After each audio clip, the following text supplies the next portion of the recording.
осеби заминларзаҳои 13 апрел дар минтақаи Рашт бояд то зуҳри 15 апрел муайян карда шавад.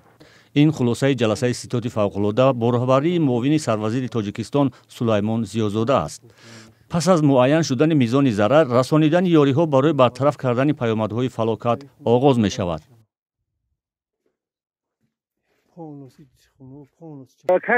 кадмеда лозимай хайма қати таъмин карда шудем. баъд маводи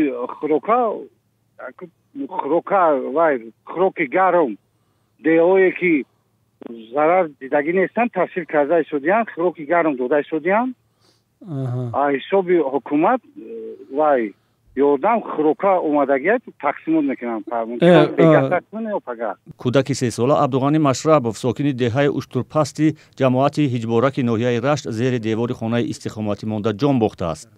муовини сарвазир ҳамроҳ бо масъулони ҳолатҳои фавқулода ба хонаводаи осебдида рафта изҳори ҳамдардӣ карданд ва ҳамчунин кӯмак расонданд.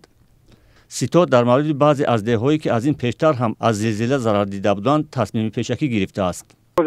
хоҷагӣ сабукан дур аз ноҳия ҷойгиранд кун насиҳат кунем ора ин чанд маротибаи ҳамин заминларза зарар мебинанд аммо чи ҳамн қишлоқҳоро переселение кунем. бар асоси маълумоти пешакӣ ки дафтари матбуоти президенти Тоҷикистон нашр кард, дар ноҳияҳои Рашту Тоҷикобод 94 хонаи истиқоматӣ пурра ва 50 хона қисман вайрон шуда, ба 61 хонаи дигар осеби сабук расидааст.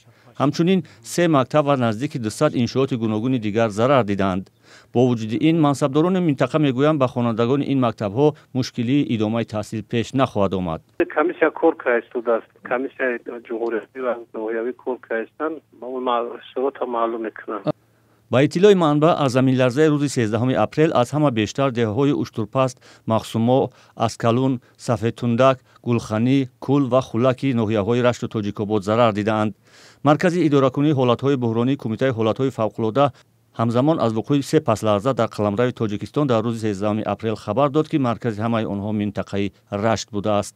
ба гуфтаи ин манбаъ, қувваи заминларза дар марказ 5-6 ва дар шаҳри Душанбе 3 баллро ташкил дод. минтақаи Рашт дар гузашта ҳам шоҳиди заминларзаҳои сахте шуда, соли 2020-2021 бар асари зилзила 5 сокини Тоҷикобод ба ҳалокат расида, наздик ба 60 хона дар 4 деҳаи ин ноҳия осеб диданд. заминҷунбиҳо дар ин минтақа фоҷиаи 10 июли соли 1949-ро ёдрас кард, ки ҳамчун зилзилаи ҳоид маъруф буда сабаби марги 32 000 нафар гашта буд. аз он вақт бунёди манзил дар он ҷо талаботи хос дорад, ки на ҳамеша риоят мешавад.